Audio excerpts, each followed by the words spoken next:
I've kind of just like sort of threw this together on the prayer and a whimsy, so we'll just see how it goes this week, mate. Hopefully it should be quite fun.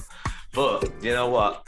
This is episode 46. We're that close away from like episode 50, and that'll like probably be pretty much a year. Because like how many weeks are in a year? 52. 52. So I've only missed 2 weeks.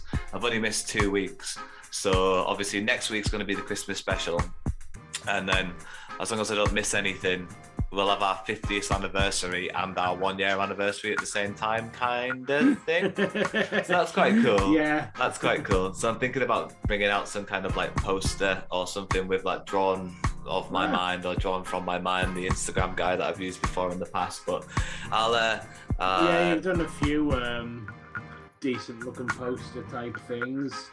Yeah, so I'm hoping we'll throw together a couple of images, and obviously people can donate, and half the money will go towards the upkeep of the podcast, the subscriptions and so on and so forth that you have to pay to host on certain networks, and other bits of money can maybe go towards Eden Valley, because I quite like Eden Valley as a charity. They vibe quite well.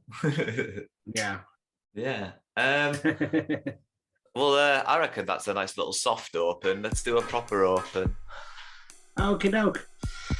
Oh, what are you going? Oh, sorry, I just made you yawn. That's the way to start. Oh, great Marra. That's the Blue Army podcast after dark. It's just yawning. Oh, I'm fucking cracking. Oh, Marras, how's it going? And welcome to the Blue Army podcast. This is episode 46, and I am, if you haven't already guessed, because I'm pretty sure I'm going to use that as a bit of a soft open. If you haven't already guessed, I'm joined with Will. Say hello properly, hey. Wills. Hello, properly. Are you feeling Christmassy yet? Well, I've put up my tree, so that's a start. And I've had a couple of mince pies today, so very nice. It's like it's getting there. I have to admit, I had my first mince pies last month. Yeah, like pretty much 3 days before December. But as soon as they go on sale. Yeah, mate, I love a mince pie. I can't help myself. And they're a bargain at the start of December because they probably go out a date before Christmas Day, so you've got to get them scoffed down. But anyway, mate, the only reason I'm bringing up Christmas is because next week, obviously, is our Christmas special with Chris, Billy. That's next week, so there won't be a match crack next week, just to let everybody know. It's just going to be and it's not just going to be, it's going to be a fantastic interview with Chris, Billy, a guy who played for Carlisle for a very long time and achieved a lot of things. And sticking with the Christmas theme, this week's joke of the week is going to be a Christmas themed joke of the week. So let's get on with the joke of the week, mate. Is he having a laugh? I think he's trying to. It's the Blue Army podcast.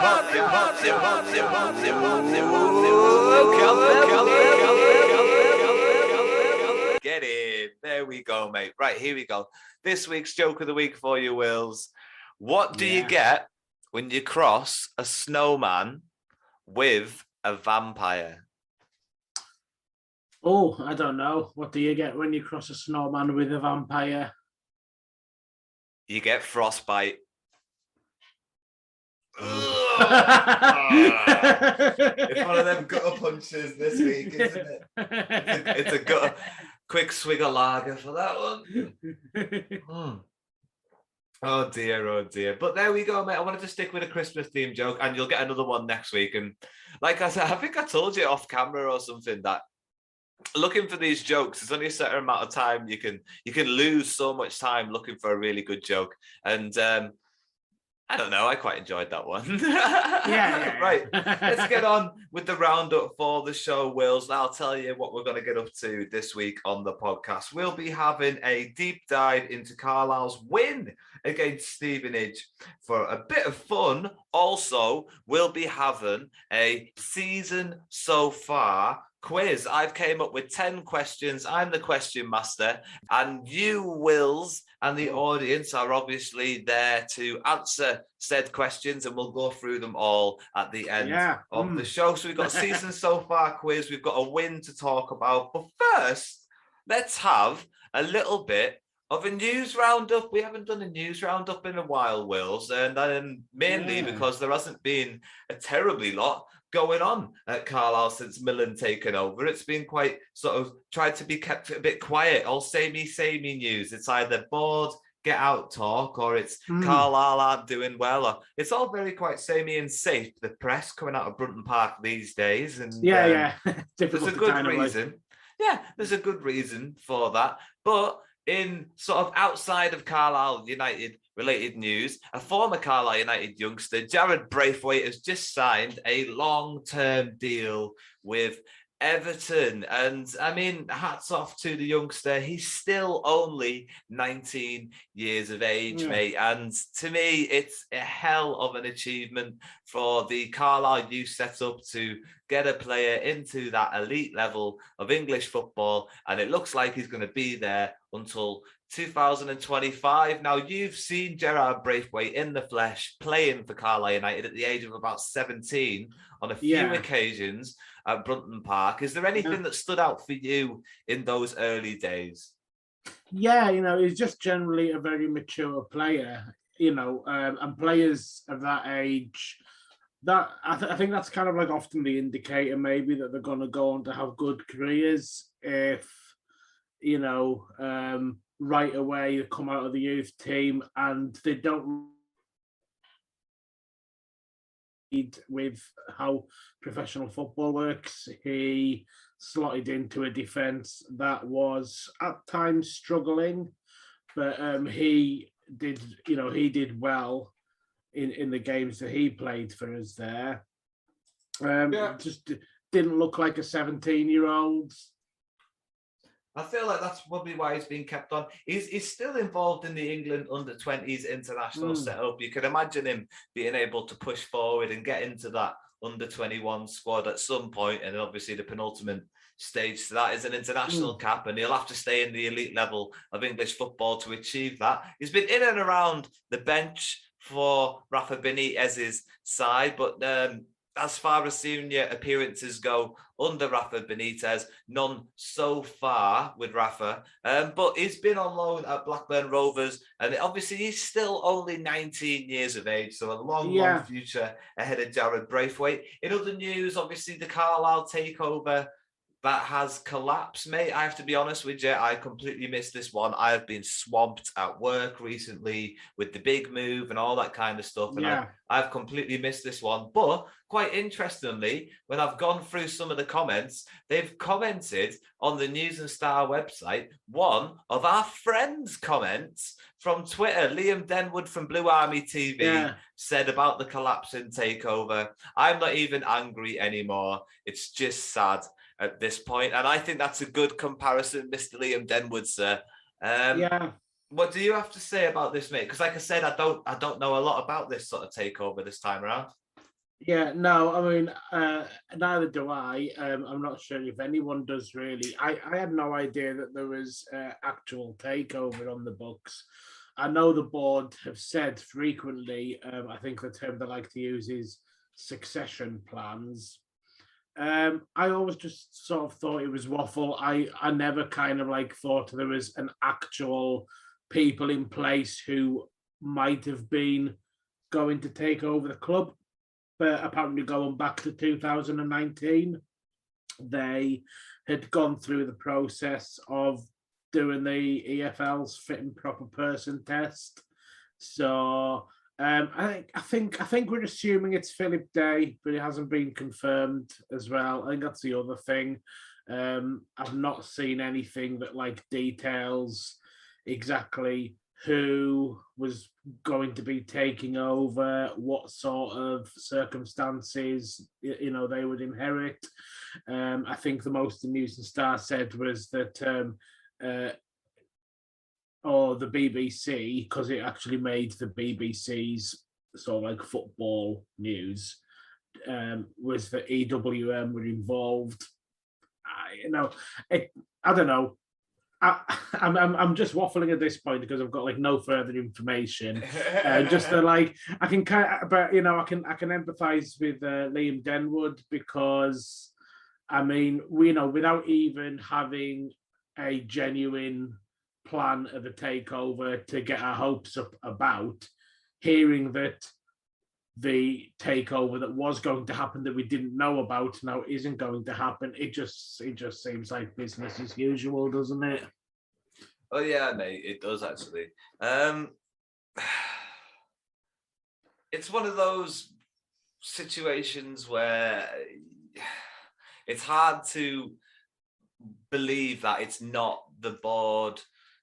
They can't be being selfish. Obviously, something must have happened. I don't know if there needs to be money, obviously, coming from a certain area, and the boxes need to be ticked before you can buy a football club, and you need to be able to prove certain things. And if you don't meet those requirements, you don't meet those requirements. And I don't know why I sound like a Bugsy Malone villain. Where if you don't reach those requirements, you don't reach those requirements. I don't know why I sound like a Bugsy Malone villain when I was saying that. But yeah, well, I mean, apparently it's the official supporters club that kind of eventually vetoed this takeover. The exact roles that the board, that Philip Day and that the supporters club all played in it haven't been detailed, but the supporters club did release a statement saying that whole thing about them being asked to dilute their shareholding of the club to facilitate a takeover, and they've agreed to do it in the past, but it's always kind of been specific to a certain group of people taking over. And then, for example, way back when there was the talk of Andrew Lapping, and they supporters club agreed to dilute their shares, but that agreement was only for that takeover. If not Andrew Lapping, then the agreement didn't stand. So it sounds like this was a similar sort of thing where they agreed to dilute their shares, and then things went. And then there's not enough information really to say who is in the right. I've had a look on what fans are saying, and as well as the usual criticism of the board, there seems to be a lot of criticism of the supporters club for their role in this, and people started to ask, are they getting in the way of a possible takeover? The other thing the supporters club have said is that we need to have an actual plan for how we're going to pay off the loan that Philip Day or Edinburgh Wool Mill, or now Pure Pay Limited, that loan that was made to the club, how moment, and this is basically just me almost reading out the official supporters club statement, is that at the moment he can call it in whenever he wants, and that's not an ideal situation. It's something that will potentially put off investors if there's this debt that can just be called in. He could just say tomorrow, I want it all back by the end of the day. So the supporters club feel that we need to have some kind of plan where it gets paid back in installments, but the board, I think the board seemed perfectly happy with this kind of hands shaken behind closed doors. Philip Day says he's not going to just call it back tomorrow, and they're happy to take him at his word. Kind of remember when we had that loan, that debt to Fred Story, and in that situation, Fred Story just called it off one day. But that was more good luck than good planning. He could have called that in at any time, and he eventually decided, what, let's just knock it on the head, and you don't owe us it anymore. But yeah, that's good luck, really. That Oh, aye.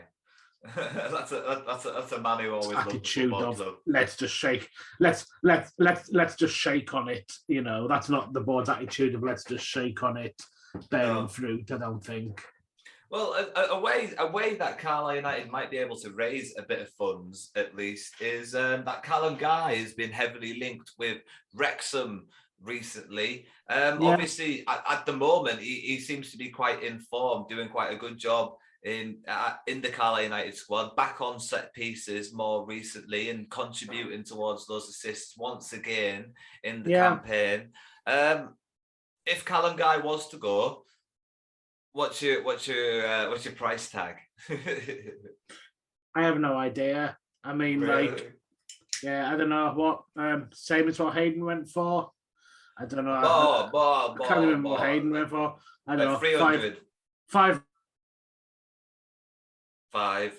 You know, this is why it's not my job to value players, but I think there's not a lot of faith in the people whose job it is. It's just signed a 2-year deal as well. I'm thinking, I'm thinking 3/4.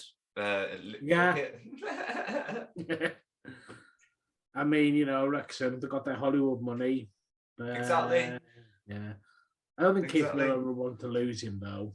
No, I don't think he'd want to lose him, which is why I think we could at least flash a big price tag, which is more in the news as well. Recently, the board have came out and said that they're not in a position where they need to sell anybody. They've literally just came out and said that like in the last 24 hours, I think. So obviously that's one of those things that you say when you're wanting to hike your prices up a little bit. Yeah, I mean, if you take the board at their word, then we're in financial trouble, then we're not in financial trouble, then we are, then we're not. So I'm sure they've kind of said before about they have said that we have a very low budget several times. I don't know if they said or if it was actually Philip Day that said that. I think it was Philip Day that said when he made his loan, the club would have gone bankrupt if not for that. So I don't think that there's anything in any statement along the lines of we don't need to sell players. I think they are probably think that we do need to sell players, or that we do need, that if someone comes in and offers us money that'll wipe off a little bit of the debt, then the impression that I get is that they will always take that money. Yeah, I think so too. And I feel like the way that they've set up shop with Keith Millen being a defensive sort of minded manager and not necessarily needing those flair players, maybe being in the position where he could lose them and be able to still survive. And I feel like maybe that's the conversation, that they're only wanting to stay in the division until they can sell the team at this moment in time. I feel like that's the way. They're not going to invest in us getting a promotion campaign with the way that the relationship is with the fans at the moment. So yeah, it's survival. You don't want to damage the asset by getting it relegated, but it is survival. And with the manager that we've got in place, we could maybe afford to lose a Clough or a Guy, but I mean, who wants Clough? So we'll see. How we get on. Who's coming in for Clough? He's a senior player. He's a senior player. Guy's a young player. I feel like we need to get Gibson under a better contract. Yeah. I think he could be sought after, couldn't he? He's doing well. Yeah, I think he's doing really well, and he could maybe potentially finish the season as a top goal scorer. The last little bit of news that I've got, mate, is the fact that Keith Millen recently came out and said that he wants to get both young Carlisle United goalkeepers out on loan. That's Scott Simons and Gabriel Breeze. He wants to get them out on loan and get them a bit more first team experience, because it looks like Magnus Norman is going to be coming back into that first team kind of frame, and therefore both the lads who have sort of been jousting for the position of substitute goalkeeper recently have got to get the opportunity to hopefully get some first team men's football somewhere with the so-called contact book that hasn't been full of that many transfer contacts so far, but hopefully it'll come good in the way of a decent loan level for both of these young lads. Simons as well, I just want to add on, mate, before you gig on, is that Simons has just returned from England goalkeeper development camp. So read into that what you will. It's obviously a sought after position, and yeah, I mean, obviously it's a good move, right? It has to be good. They have to start playing men's football at some point. Yeah, I mean, it's it's the funny thing about goalkeepers and the reserve goalkeeper position, which kind of comes up a lot, or I kind of bring it up a lot whenever we're talking about goalkeepers in general, is that it's an odd position where, other than being the first team goalkeeper and starting every match, your target is basically sit on the bench and don't play. If you're a young player like Simons and Breeze, you're not really looking to knock Mark Howard off his perch this season. He's experienced. So so if you stay at Carlisle, then you're actually trying to get into probably the position in the squad that plays the least football of everyone, and even you even play less football than you would if you were getting regular games for the academy sides. So I think in that respect, I'd rather have Magnus Norman filling that role than one of these young promising kids who, although you like to see them challenging in the first team, at the same time, like I've just said, the position they're challenging for is a position where they'll actually play less football. Yeah, I mean, apparently both very sought after young talents in the game. So obviously, yeah, well, it stands out. It stands out that we offered them both contracts. It clearly wasn't because we thought we were short on goalkeepers. You offer players contracts because they're good enough to make it, and you want to make sure that you've got them tied down. And it just so happens that we have two such players that are goalkeepers.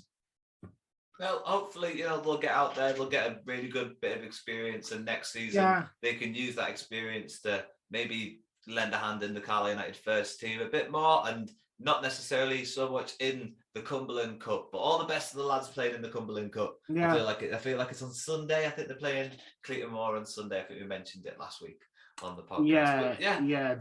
The former team of Scott Carson and Tony Craig. Yeah, quite legendary expats. Goalkeepers as well. Oh, yeah, true. I went to Tony Cake's goalkeeping school. Another shout out to that. I think I mentioned it a few times. All right. My mum went to... What? I was just going to say my mum went to Scott Carson's wedding. Oh, okay. Well, maybe yours trumps mine. But we'll move on. Yeah. We'll talk about the match crack, mate. The match crack, as it always does, starts off with Carlisle United starting lineup for their 2-1 victory against Stevenage Town. That was on Saturday in the league. So in goal, we had Mark Howard. Then we had Mella, Feeney, McDonald and Armour in the defence, with Devine and Guy sort of in the anchoring roles in the midfield, with Gibson, Mellish and Dickinson sort of ahead of those, with Fishburn playing up front on his own. Mate, did you listen to the game on Radio Cumbria? I did, yeah.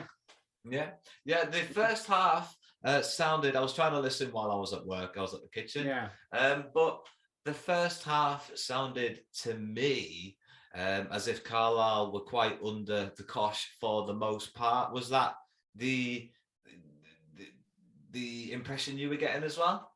A little bit, yeah. I mean, Chris Lumsden used the word poor a lot in describing Carlisle's play. Sometimes he actually said really poor. I mean, it's like, I wouldn't say that it felt like Stevenage were necessarily getting all over us. It probably just seemed like just a match between two bad sides, but one in which we seemed the least likely to actually get a goal. I think we had some decent chances. I think we had a decent chance, but I hadn't turned the radio on by that point. But I think we hit the bar. It didn't show anything on the highlights, but I heard that we hit the bar early on. I heard they had a myth of the bar hit as well early on in the game. They do like to write their own narratives sometimes. The BBC, when they control the media for the match report and the video rights as well. But yeah, obviously the match stats do read Stevenage quite favourable, 60% possession to 40% for Carlisle. But it does seem to be a trend with Carlisle at the moment, is that we don't necessarily mind our opposition having the ball for small periods of time at a time, and just being able to get back into shape and be more composed. Yeah, I mean, we had quite a lot more of the ball against Walsall. I think we had more of the ball against Mansfield as well. So we've not quite been as having to play so much without the ball as it looks like we were at Stevenage. But we've got 2 goals. It's not always about having the ball. Under Chris Beach, for most times, we won the games in which we had less possession. The games that we lost were the games in which we had more possession. Yeah. I mean, I feel like League Two is a counter-attacking league, and some of the better teams are the ones that play the best fluid counter-attacking football, which can look like a really good attacking style of football. Yeah, if you do it really well. Carlisle's first goal came in the 65th minute. It was from a set piece from Callum Guy back on free kicks. It was a nice ball into the edge of the 6-yard box. Kelvin Mellor hit the crossbar, and then it fell into the path of John Mellish, who just sort of got it in the back of the net somehow, just reacted really well to it, and there we go, mate. That's a John Mellish goal, isn't it? All over. Yeah, and the goal as well, coming from a set piece, and it's another ball played to a defender who is kind of like coming into, and then it was like saved onto the bar, and Mellish is just running in after the ball, which is kind of like how he got a lot of his goals last season, was just that follow up. So it's good. It's good that he can still. It's good that he can do that. It's good to see him do that, and as well another goal from a set piece. Because I think our stats at scoring from set pieces were really bad for a lot of the time under Chris Beach. If you don't count throw-ins as a set piece, then do you feel like the goal being on the edge of half time had quite a vital part of what happened in the second half? Do you feel like it changed? Maybe a bit, yeah. I mean, it felt a bit. It felt a bit against the run of play. It's the old omen. Yeah, felt a bit against the run of play. So that maybe just kind of like knocked the wind out of Stevenage's sails a bit, because they were, Paul Tisdale at that time was kind of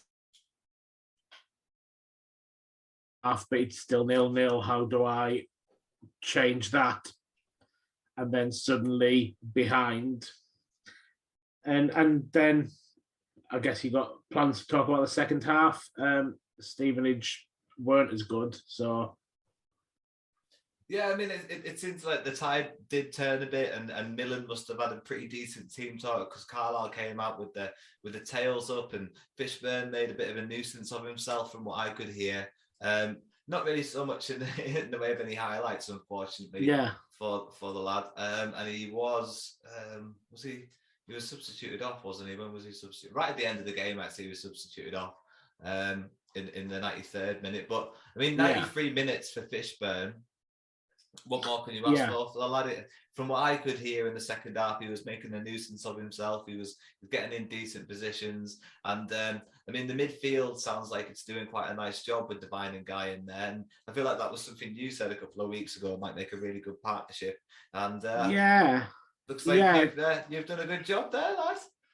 Well, I mean, I was kind of like reacting to Chris Lumsden's comments, and Chris Lumsden was quite impressed by them. So like, when my impression of what makes a good midfield partnership is based on listening to away games where Chris Lumsden's commenting, and then I kind of come on here and I'm like, oh yeah, I think Guy and Devine It's a stealing partnership. Lamo But I mean, we'll see.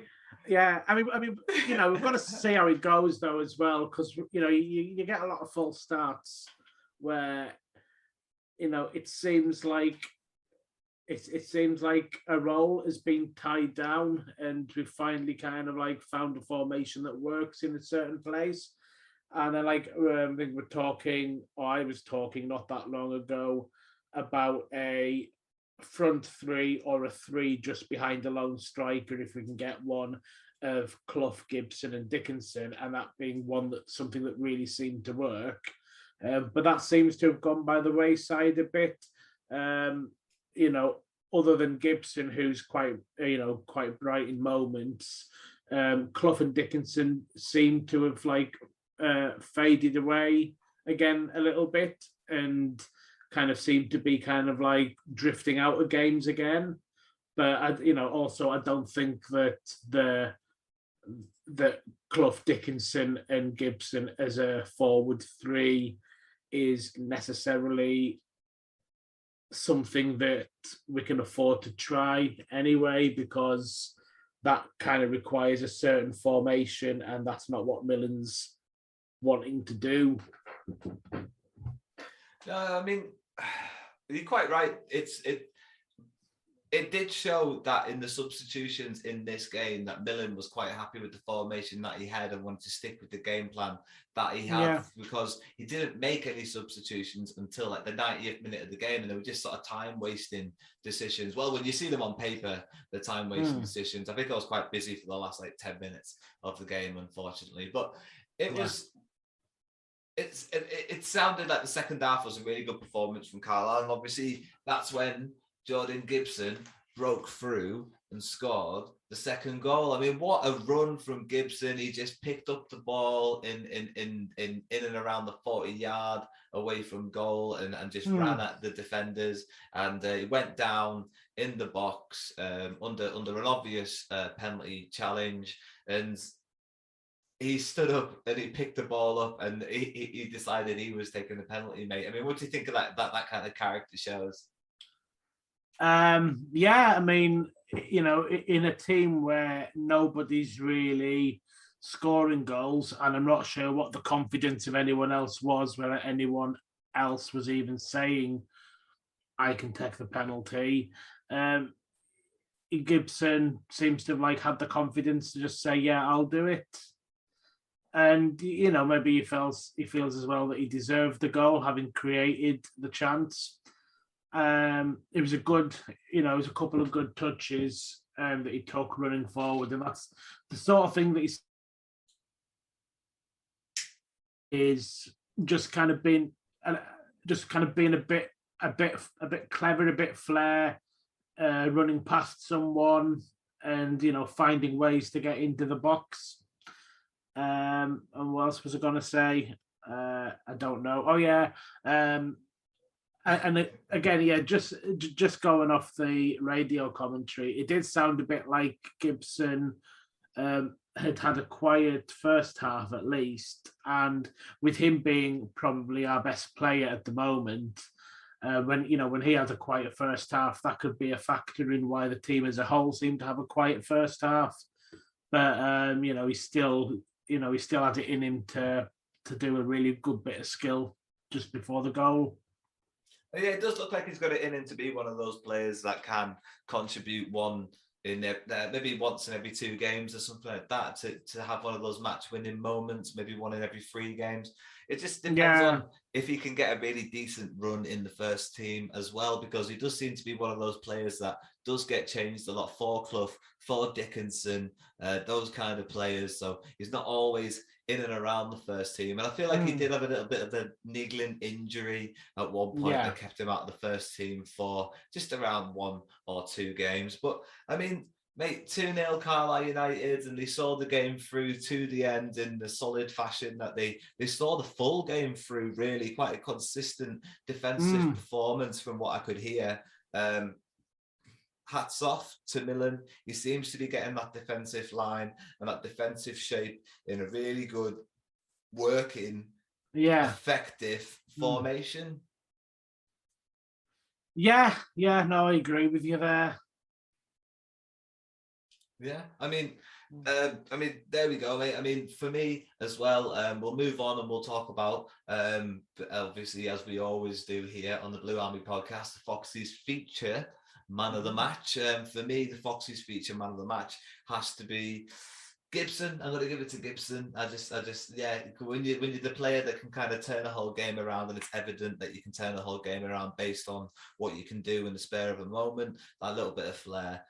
Yeah, Gibson for me. Got to give it to Gibson. Yeah, no, same Gibson. 2 for Gibson. Oh, interesting. Yeah. Nice. Okay. 2 for Gibson for the Foxes feature man of the match. And mate, we're going to move on to our Christmas special quiz kind of thing. Just a little bit of fun that we're going to do. Have you got a pen and paper? Have you got a pen and paper? I've got a pen and paper. No. Do I need a pen and paper? Are you going to type? Are you going to type?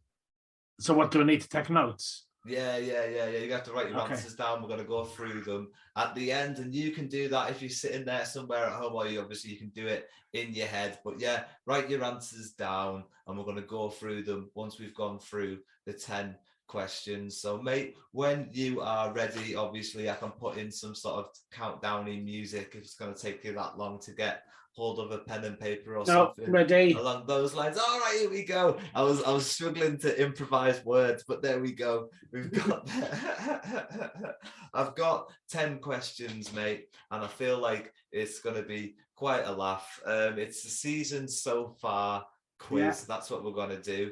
And yeah, are you ready? Your camera's frozen. I'm ready. Is it? Oh no, there you go. You're facing the other way. You're facing the other way. All right, okay. Question 1. This is the first ever time I've done a quiz on the podcast as well. This is question 1. Callum Guy is 3rd in league yellow cards. But how many yellow cards does he have in the league? Okay, and I just write the answer down? Just write the answer down, mate. Don't say anything. The answer down. Don't say anything yet. Yeah. And obviously people out there can have a think, and we'll come back to that. Question 2. Yeah, you ready? Here we go. It took Carlisle 3 games to register a goal. Who scored Carlisle's first goal of the season? Who scored Carlisle's first competitive goal this season? Who could that have been? Who could have scored Carlisle's first competitive goal this season? And question 1 was obviously Callum Guy is 3rd in league yellow cards, but how many does he have in total? Question 2, it took Carlisle 3 games to register a goal. Who scored Carlisle's first goal of the season? Here we go. Question 3. Who has totaled up the highest playing time for Carlisle United so far this season? Okay. And I'll give you a bonus 10 points if you can guess the exact amount of minutes they've played. Oh, God. But I've got to start. I've got to do maths. How many games have we played this year? I can't give too much away, friend. So, question 3 was who has totaled up the highest playing time for Carlisle United so far this season?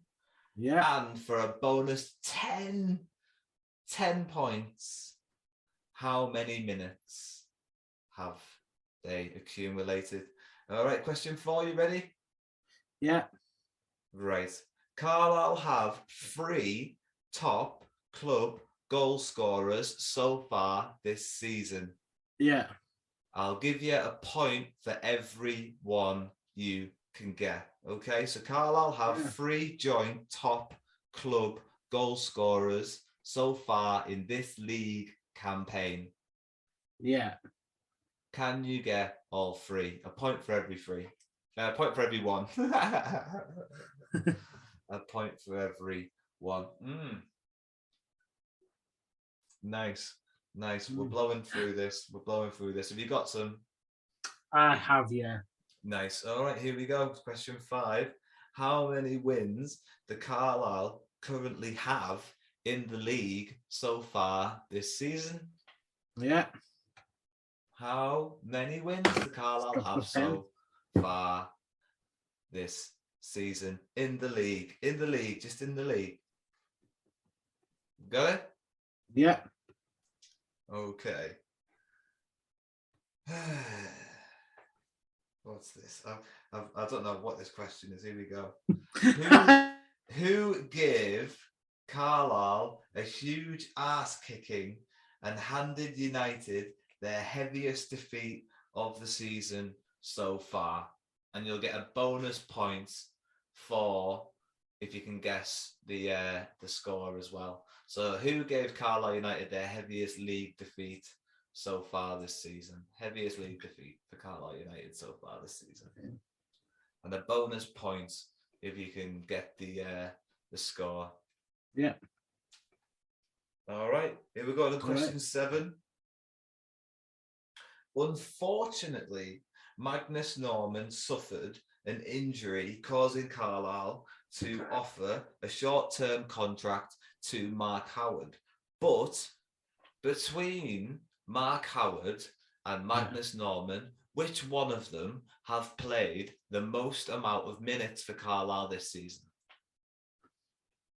So out of Magnus Norman and Mark Howard, who has played the most amount of minutes for Carlisle United this season? Okay. All right. Quick fire. Pew pew. So go with your instinct. All right. Who do you think has the most Blue Army podcast Foxy's Man of the Match features so far this season? And I have to tell you, it is a joint thing. So a point for both names. Yeah. Okay. So the two players you think have the most Blue Army podcast Foxy's features, Man of the Matches so far this season. Question 9. Yeah. Carlisle lost 2 big players at the start of this season, but who left first, Tanner or Hayden? Who left first, Tanner or Hayden? Question 10, mate. Here we go. Yeah. I'm going to finish it off right now. Who do Carlisle play on Boxing Day at home this season? Because to me, mate, there's nothing that says Christmas like waking up on Boxing Day and going to see Carlisle play at home. You got it? Yeah.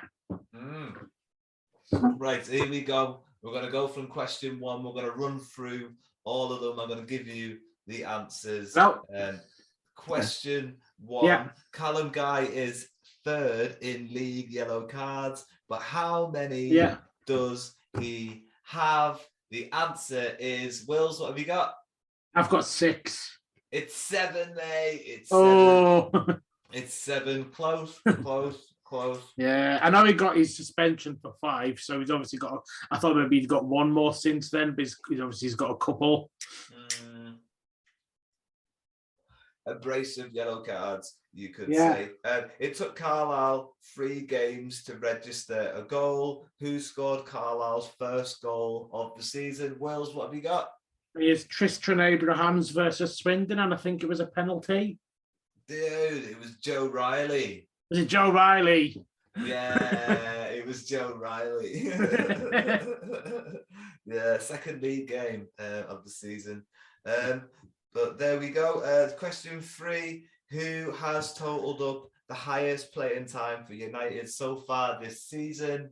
And a bonus 10 points if you can guess the amount of minutes. Okay, I'll put Jack Armour. Ooh, close. And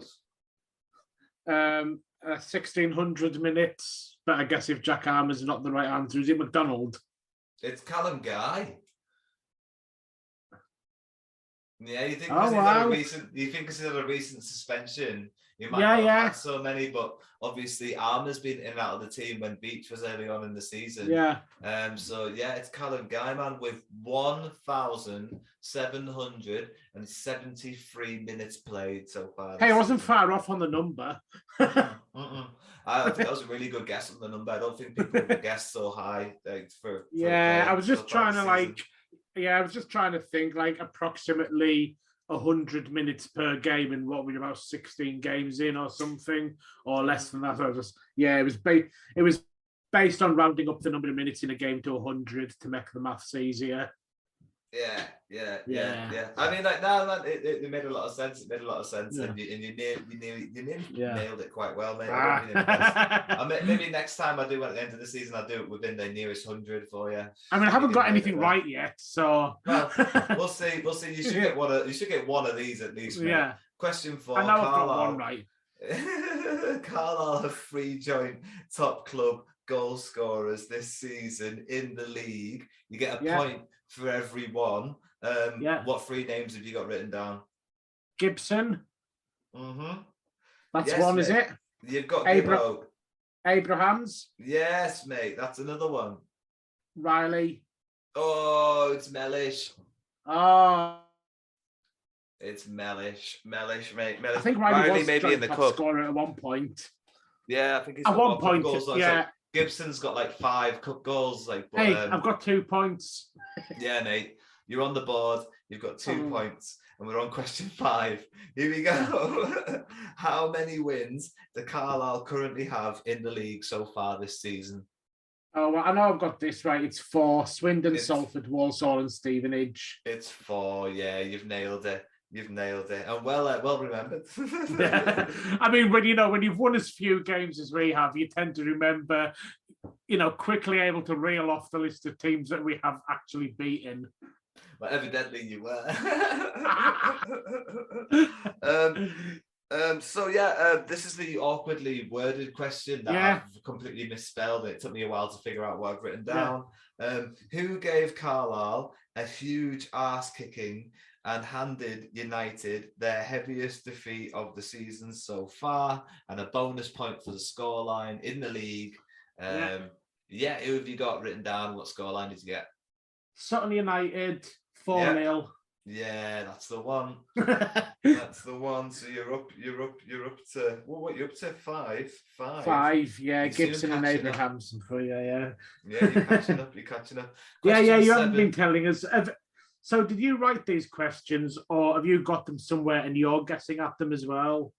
No, I just sort of like looked at random stats and stuff and then just made them up. Okay, yeah, you have written. Okay. Yeah. so who am I catching up to? What do you mean, who are you catching up to? You said I was catching up. It doesn't matter. Let's carry on. Question 7. Unfortunately, Magnus Norman suffered an injury causing Carlisle to offer a short-term contract to Mark Howard. But between Mark Howard and Magnus Norman, who has played the most minutes for Carlisle United so far this season? Howard. Boom goes the dynamite. It is Howard. Yeah. Howard gets you up to 6 points, mate. Question 8 was, who do you think has the most Blue Army podcast Foxes Features Man of the Match awards so far this season? There's 2 names at the top of the tree at Christmas. Who do you think they are? McDonald and Gibson. Oh, it's Gibson and Guy. I thought McDonald was leading the way at one point. No, he just had a recent surge, that's all. He didn't surge. He didn't have much in the early days, mate. I've got one there. I've got one. Yeah. You've got one there. Takes you up to 7. So Gibson and Guy with the most Foxes features, man of the matches so far this season. Up there, looking forward to potentially getting sent an amazing certificate. Carlisle lost 2. Carlisle lost 2 big players at the start of their league campaign. They were both defenders, but who left first? George Tanner or Aaron Hayden? Well, yeah, that was Aaron Hayden because he didn't play a game for us. George Tanner did play a couple for us before moving. Well remembered, sir. That was one of those questions that was relying on no memory to answer for you. Yeah, Well I remember. I remembered. remember Hayden being left out of the squad on the opening day because he'd been in discussions with Wrexham. Yeah, exactly. Yeah. Well remembered, sir. Well remembered. And question 10 to finish off the first ever quiz that we've ever done here on the Blue Army podcast is: who do Carlisle play on Boxing Day at home? Rochdale. It is Rochdale. It is Rochdale. Are we going? Are you coming? Yeah, I'll be there. Yeah, can't wait, mate. Really looking forward to it. That's one of the days I've had booked off in the calendar for ages. And I'm really, really looking forward to it, mate. How many did you get in the end? I got 9. Nice. Okay, out of, 9. I think it's out of 14. You know, if you include the getting extra points for naming all of the players. Yeah, but not the extra 10 for the that's a big jump in surge, that one. But yeah, no, mate, really enjoyed that one. We'll probably do at the end of the season potentially, and obviously you've still got to do a quiz with me and Liam Denwood at some point for the Blue Army podcast head to head with Blue Army TV special, and that'll be coming up at some point in the very near future. But what's something else that is coming up in the very near future is our Blue Army podcast Christmas special. That is with Mr. Chris Billy, over 140 appearances for the Cumbrians. An absolute pleasure to talk to a proper Northerner. And mate, absolutely amazing to talk to you, another proper Northerner as well, Wills, mate. And so next week we're having the week off because, like I said, Chris Billy's going to be taking over with myself, and we're going to be doing the Christmas special. So everyone's got that to look forward to next week, and we'll be back after Christmas potentially, maybe, if the schedules allow it.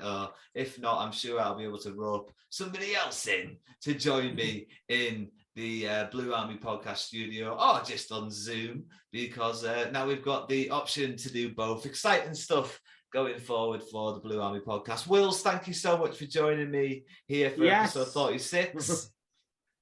I hope you enjoyed yourself. Yeah, I did. Hopefully.